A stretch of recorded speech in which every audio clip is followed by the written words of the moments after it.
तो इसका मतलब है कि हमें हुक्म जी तक ये पैगाम पहुंचाना होगा कि लड़की हमारे पास है और इसका कोई सबूत भी देना होगा। अहमद ने कहा, बिल्कुल, अब यह ज़रूरी हो गया है। अनवर खान ने गुफ्तगू में हिस्सा लिया।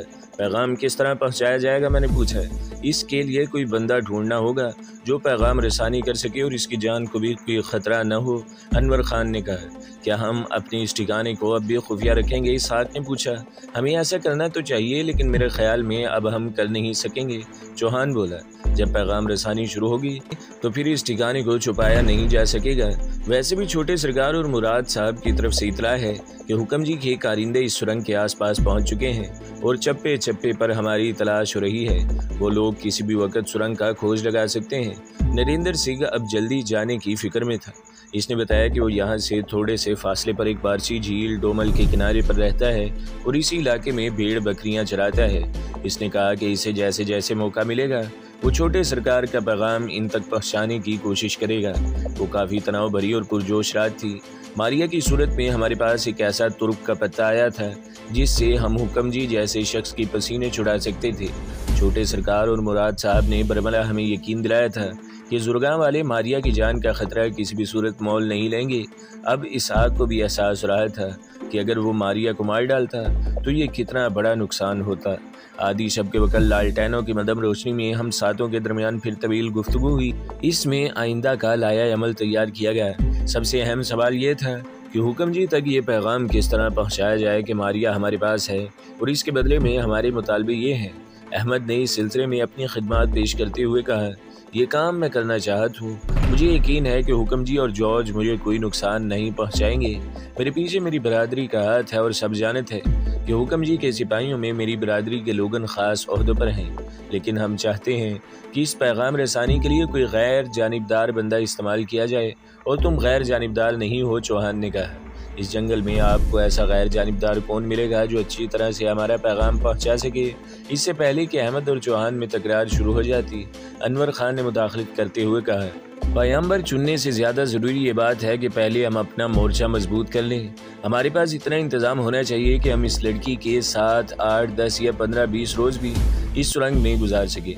हमारे पास पानी और खुश्क लकड़ियों की कमी है, बाकी चीज़ें तो गुजारे लायक हैं ही। चौहान ने बताया, ठीक है, पानी और लकड़ी का इंतज़ाम किया जाए और इससे भी अहम बात यह है कि हम दहाने का अच्छी तरह जायज़ा लें और इस जगह को एक अच्छे मोर्चे की शक्ल दे दें। अनवर खान ने कहा। किसी को अनवर खान की बात से इख्तलाफ नहीं था। अगले 2-3 घंटे इसी इंतज़ाम और इंसराम में गुजारे गए। कुछ बर्तनों और चंद बड़े शॉपर्स में कुछ पानी जमा किया गया। इसके अलावा सुरंग के दहाने पर अंदर की तरफ लकड़ी के चंद बड़े तने रखकर एक महफूज आड़ बनाई गई। इस आड़ में कम से कम 3 राइफल बरदार पोजीशन ले सकते थे। यहाँ से नसीब में भी काफ़ी आगे तक निगाह रखी जा सकती थी। इससे पीछे करीबन 50 कदम के फासले पर एक और मोर्चा बनाया गया। हंगामी हालत में इसे दूसरी दफाई लाइन के तौर पर इस्तेमाल किया जा सकता था। दूरबीन के बेहतर इस्तेमाल के लिए दहाने से बाहर एक आड़ तलाश कर ली गई। इस मोर्चाबंदी में अनवर खान ने अहम किरदार अदा किया। लड़ाई भिड़ाई के मामलात में इसका तजुर्बा काफ़ी वसी लगता था। रात आखिरी पहर हमने कुछ देर के लिए आराम किया। हम अपने साजो सामान समेत अब दहाने के करीब ही क़याम पजीर हो गए थे। मैं, चौहान और इसहाक सुरंग की गहराई में थे। मेरे गहराई में रहने की वजह वही चिप्पू वाला मामला था। मेरी आंख एक शोर की वजह से खुली। ये शोर दहाने की तरफ से सुनाई दे रहा था। घोड़ों की टापें थी और घुड़सवारों की बुलंद आवाज़ें थी। लगता था कि वो दहाने से बाहर चारों तरफ चकरा रहे हैं। अनवर खान दहाने की तरफ से भागता हुआ हमारी तरफ है। इसने आते साथ ही लालटेन बुझा दी और हैजानी लहजे में बोला, ये हुक्म जी के लोग ही हैं। मैंने आवाज़ों से पहचान लिया है। इनकी तादाद 40-50 से कम नहीं है। ये सब मुसल्ले हैं और इनके पास बड़ी टॉर्चें हैं। नरेंद्र सिंह ने ठीक ही कहा था। ये लोग जंगल का चप्पा चप्पा छान रहे हैं। इसहाक भड़क कर बोला, मैंने जो बात कही थी वो आप लोगन की समझ में नहीं आई थी। अब आपने देख लिया ना कि ये लोगन यहाँ पहुँच गए हैं। तुमने गलत कहा था इसहाक, और तुम अब भी गलत कह रहे हो। चौहान ने पुरजोर लहजे में कहा, इन लोगों के यहाँ पहुँचने का ताबीज़ से कोई ताल्लुक नहीं। खुद को खामख्वाह वहमों का शिकार न करो। हुक्म जी के कारिंदों की टोलियाँ हर जगह भटक रही हैं, इसलिए यहाँ भी पहुँच गई हैं। इसहाक ने कुछ कहना चाहा लेकिन फिर मुंह बनाकर रह गया। 10-15 मिनट इसी तरह शदीद तनाव में गुजर गए। हुक्म जी के कारिंदे इस सुरंग के दहाने तक नहीं पहुंच सके, लेकिन वो यहाँ से गए भी नहीं। वो इस इलाके के बारे में अपनी पूरी तसल्ली कर रहे थे। आखिर घोड़ों की बिखरी बिखरी टापें और घुड़सवारों की आवाज़ें एक जगह जमा हो गई। आसार से अंदाज़ा हुआ कि वो लोग अब आगे रवाना हो रहे हैं। कुछ ही देर बाद वो वहाँ से चल पड़े। घोड़ों की टापें धीरे धीरे आगे बढ़ने लगी। चौहान ने सवालिया नज़रों में इसहाक की तरफ देखा, जैसे खामोशी की ज़ुबान में इससे पूछ रहा हो, अब क्या ख्याल है? हुक्म जी के जादू का जोर इन घुड़सवारों को सुरंग के अंदर क्यों नहीं लाया? जाहिर है कि अगर चौहान ये सवाल पूछता भी तो इसहाक के पास इसका जवाब मौजूद नहीं था। अनवर खान ने तेज़ लहजे में कहा, अब हमको फैसला करना है, हम इनको अपने बारे में बताना चाहते हैं या नहीं। सब खामोशी से एक दूसरे की तरफ देखने लगे। ये नाजुक फैसला था, खुद को आफियत से निकाल कर शदीद ख़तरे में डालने वाली बात थी, लेकिन इसके सिवा चारा भी नहीं था। लेकिन हम इस हवाले से पैगंबर भेजने के बारे में सोच रहे थे। जब तक हम अपने पास मारिया की मौजूदगी का ऐलान न करते, हुक्म जी और जॉर्ज से कुछ मुतालबा कैसे मनवा सकते थे? अनवर खान बोला, लगता है कि तुम सब के लिए ये फ़ैसला काफ़ी मुश्किल साबित हो रहा है। चलो, अगर तुम चाहते हो तो सब की तरफ से मैं ही फ़ैसला किए देता हूँ। इनके साथ ही अनवर खान ने अपनी राइफ़ल का रुख दूर दहाने की तरफ किया और ऊपर तले 3-4 फायर कर दिए। रात के सन्नाटे में धमाकों की आवाज़ जंगल में दूर तक गूंजी। इस बात में शुबे की कोई गुंजाइश नहीं थी कि यह आवाज़ घुड़सवारों के जत्थे तक भी पहुंची होगी। चलो, अब अपनी अपनी पोजीशन संभालो, अनवर खान ने पुकार कर कहा। हम सब दहाने की तरफ दौड़े और अपनी अपनी तयशुदा जगह पर बैठ गए। फैरोज़ चूँकि ज़ख्मी था, इसलिए वो अपनी राइफ़ल के साथ मारिया और बारूदा के करीब मौजूद रहा। मारिया के हाथ पांव बदस्तूर बंधे हुए थे और वो किसी शिकार किए परिंदे की तरह कच्ची ज़मीन पर पड़ी थी। पिछले 42 घंटों में वो अपनी तमाम शानो शौकत, नफासत और नखुवत समेत अर्श से फर्श पर आ गई थी। इसके दमकते चेहरे पर कीचड़ सूख कर सफ़ेदी माइल हो चुका था और इसके नाजुक पाँव ज़ख्म थे। वो ये पाँव हिलाती भी तो सिसक उठती थी। अहमद ने इसके नीचे चिटाई बिछाना चाहिए, मगर इसहाक ने सख्ती से मना कर दिया। वो जॉर्ज की इस खुदसर बहन को थोड़ी सी रियायत या इज्जत देने को तैयार नहीं था। हम दहाने पर पहुंचे और राइफलें सौंध कर तैयार हो गए। हमारे अंदाजे के ऐन मुताबिक घुड़सवार रुक गए थे और अब वापिस आ रहे थे। जल्दी इनके घोड़ों की हिनहिनाहट और इनकी आवाज़ें हमारे कानों तक पहुंचने लगी। कौन है यहाँ, कौन है? एक कड़कदार आवाज़ गूंजी।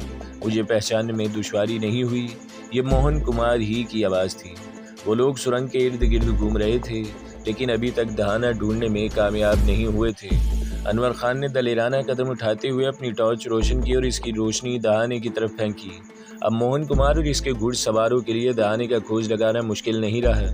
वो चारों तरफ से सिमट कर यूं दहाने की तरफ आए जैसे मकनातीस की तरफ लोहा चून आता है। अनगिनत टॉर्चें सुरंग के दहाने के गिर्द चमकने लगी। मोहन कुमार गरजा, कौन हो तुम लोग? अनवर खान ने बड़ी इत्मीनान से कहा, कहने को तो हम तुम्हारे बाप होते हैं, लेकिन लोग हमें शहनशाह कहते हैं।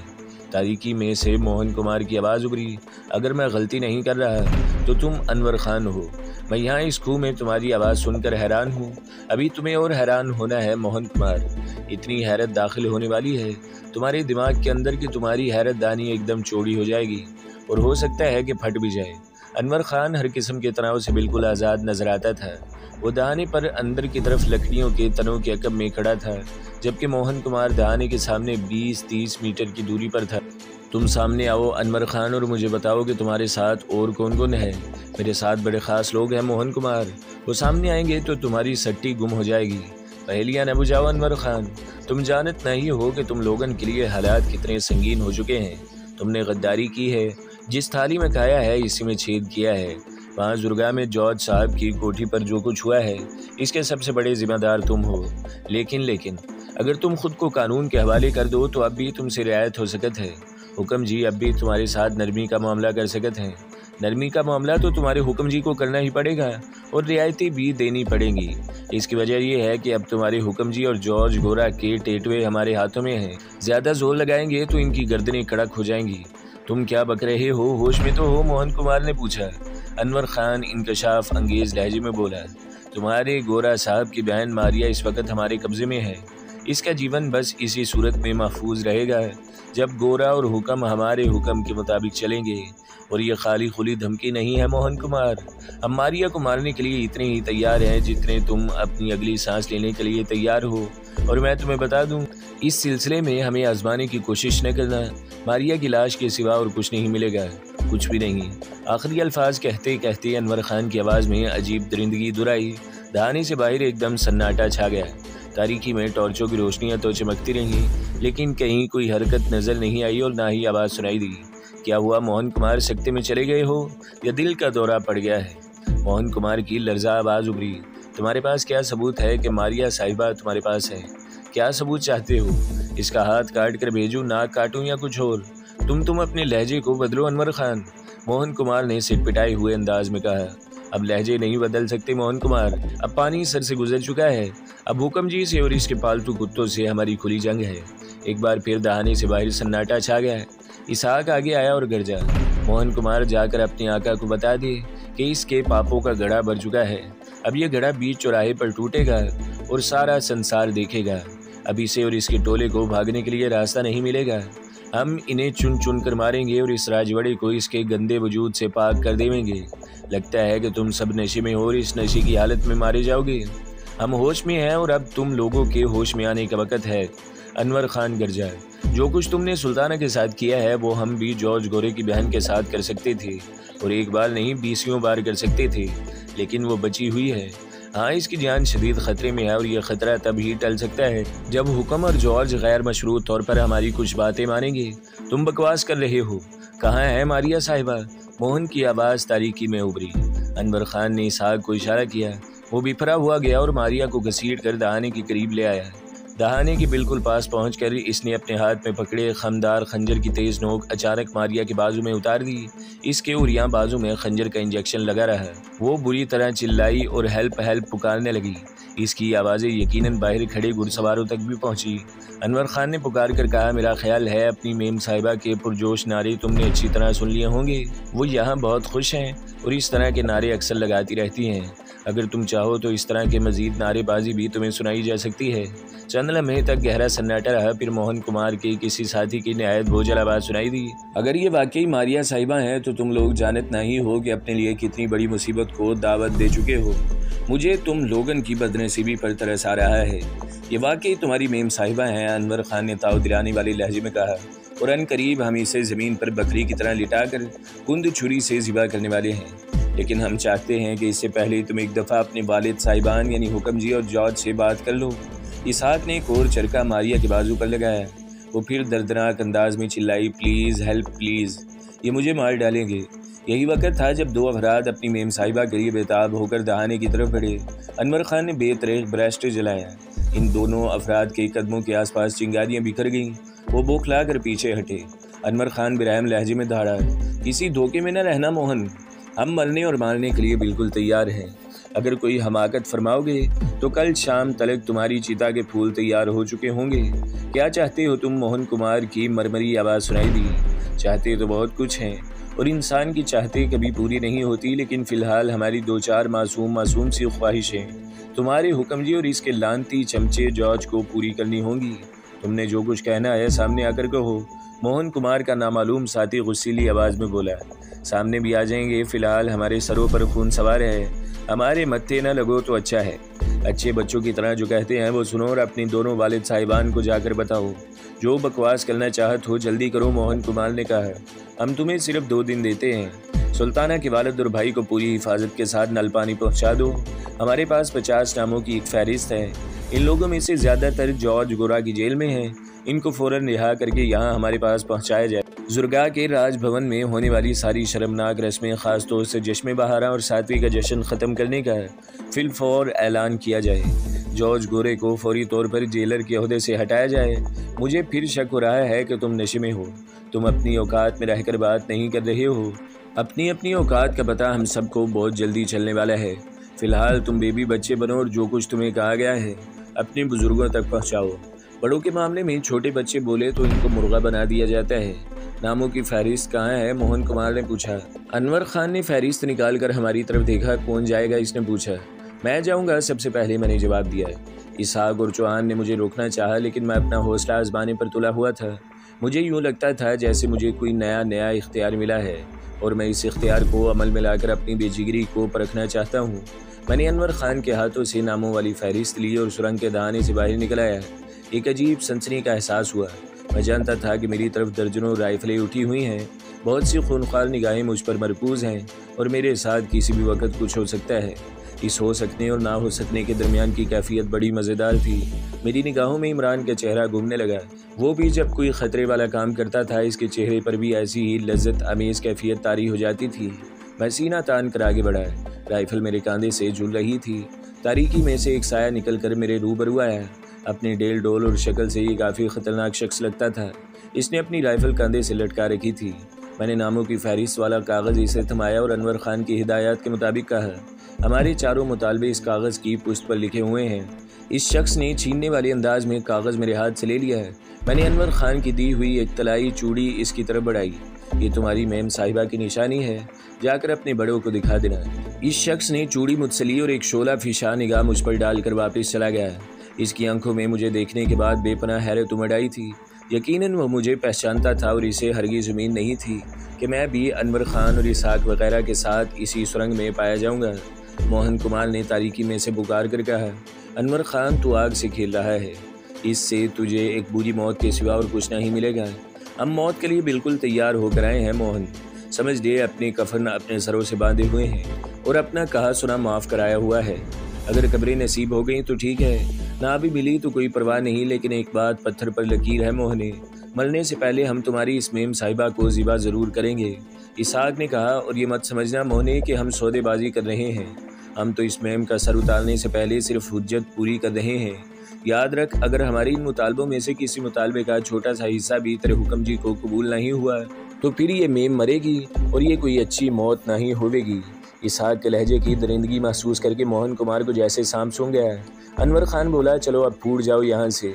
इस मेम को बचाने के लिए तुम लोगों के पास ज़्यादा वक्त नहीं है, और जाते जाते आखिरी बात सुन लो। अगर जुर्गा की तरफ से या नलपानी की तरफ से हमारे खिलाफ कोई चालाकी दिखाने की कोशिश की गई तो हम दूसरा मौका नहीं देंगे। इस मामले को फ़ौरन अंजाम तक पहुंचा देंगे। अनवर खान ने नलपानी का नाम जानबूझ कर लिया था। इस तरह वो हुक्मजी वगैरह को बावर कराना चाहता था कि मारिया फर्गुसन के अगवा वाले मामले से छोटे सरकार या इसके साथियों का कोई ताल्लुक नहीं है। इसी दौरान में मारिया ने फिर वावेला शुरू कर दिया। वो इंग्लिश और गुलाबी उर्दू में पता नहीं क्या कुछ बोल रही थी। इसकी आवाज़ में जिल्लाहट अमेज़ बेचारगी थी और करब था। डॉक्टर चौहान ने करीब जाकर इसकी बात सुनी और वापस आकर अनवर खान को बताया। वो कह रही है मेरी माँ ब्लड प्रेशर की मरीज़ा है। मोहन कुमार वगैरह मेरी माँ को मेरे बारे में कुछ न बताएं। इसके अलावा अपने लिए टूथपेस्ट, ब्रश, साबुन और कपड़ों का एक जोड़ा मंगवाना चाहती है। इसहाक फंकारा, कोई ज़रूरत नहीं हरामजादी करिए ये चीज़ें मंगवाने की। ये इसी तरह रहेगी जिस तरह हम रहेंगे। हाँ, एक जोड़ा मंगवा सकती है ये। अनवर खान ने इसहाक को नरमी से समझाया। वो नीम रजामंद हो गया और मुंह बनाकर दूसरी तरफ चला गया। अनवर खान ने मारिया का पैगाम बुलंद आवाज़ में मोहन कुमार और इसके साथियों तक पहुंचा दिया। तारीकी में मोहन कुमार और इसके तकरीबन 4 दर्जन साथियों का वाज़ेह रद्द-ए-अमल समझ में नहीं आ रहा था। ताहम इतना अंदाज़ा हो रहा था कि इनमें से कुछ लोग जाने की तैयारी कर रहे हैं। हम पूरी तरह चौकस थे। लकड़ी के तनों के पीछे हमने पोजीशनें ली हुई थी। उंगलियां राइफलों के ट्रिगर्स पर थीं। इसहाक ने हैंड ग्रेनेड्स वाला थैला भी हमारे पास रख दिया था। इसने 5-10 मिनट सर्फ करके मुझे बड़ी अच्छी तरह समझाया था कि हैंड ग्रेनेड को किस तरह और किस सिचुएशन में इस्तेमाल किया जाता है। बहरहाल अभी तक मुझे यकीन नहीं था कि मैं ज़रूरत के वक्त अच्छे तरीके से इस बारूदी गोले को फेंक सकता हूँ। इसहाक खुद राइफल बदस्त मारिया के सर पर मौजूद था। मुझे पता था कि ख़तरे के वक्त वो मारिया को शूट करने में 1 सेकंड की देर नहीं लगाएगा, बल्कि इस बात का अंदेशा था कि वो ख़तरे के पूरी तरह सामने आने से पहले ही मारिया की ज़िंदगी का चिराग गुल कर दे। वो बड़े तनाव के लम्हे थे, लेकिन आखिर वो गुजर गए। हमें अंदाज़ा हुआ कि इन 4 दर्जन घुड़सवारों में से 10-15 घुड़सवार यहाँ से रवाना हो रहे हैं। इम्कान था कि मोहन कुमार भी रवाना होने वालों में शामिल होगा। बाकी अफराद दहाने के इर्द गिर्द पोजीशन संभालने लगे। इनके टॉर्चों के रोशन दायरे चारों तरफ हरकत कर रहे थे। कुछ देर बाद सफ़ेदा नमूदार होने लगा। जंगल में शबे बेदार जानवरों की आवाज़ें मादूम होने लगीं। दहाने के इर्द गिर्द के नशीबो फराज धीरे धीरे नुमाया हो गए। बज़ाहिर दहाने के इर्द गिर्द कुछ दिखाई नहीं दे रहा था, लेकिन हम जानते थे 2-3 दर्जन मुसल्ले अफराद यहाँ मौजूद हैं और इनकी राइफलों के रुख इस दहाने की तरफ है। बहरहाल अब इन मुसल्ले अफराद की जानिब से अचानक हल्ला बोले जाने का ख़तरा टल गया था। अगर उन्होंने ऐसा कुछ करना होता तो उजाला फैलने से पहले करते। मारिया कराने लगी, हमको बहुत तकलीफ़ होता। हम का हाथ खोल दो ताकि तुम्हारे शैतानी दिमाग को फिर कोई चालाकी दिखाने का मौका मिल सके। इसहाक ने इसकी पुश्त पर एक ठोकर रसीद करते हुए कहा। वो रोने लगी। अनवर खान ने कहा, चलो इसके हाथ आगे की तरफ बांध दो, इसने खाना वाना भी तो खाना होगा। इसहाक पहले तो जुज़बुज़ नजर आया, फिर इसने मारिया के हाथ पुश्त की जानिब से खोलकर सामने की तरफ बांध दिए। हमको मुंह बहुत कड़वा होता है। हम पेस्ट करना मांगता वो मिनमिनाई। इसहाक फंकारा, ये तेरे प्यो का बाथरूम नहीं, ये जंगल है। यहाँ अगर तूने पेस्ट करनी है तो फिर वहीं करनी है जो जुर्गा के सारी गरीब आबादी करती है। पास ही चूल्हे की राख पड़ी है।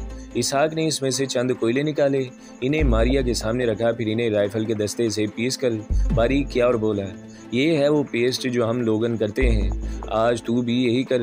वो तज्जब से इसहाक को देखने लगी। ऐसे दीदे क्या फाड़त है, चल उंगली पर लगा इस कोयले को और दांत साफ कर। मारिया अपनी जगह बेहरकत बैठी रही।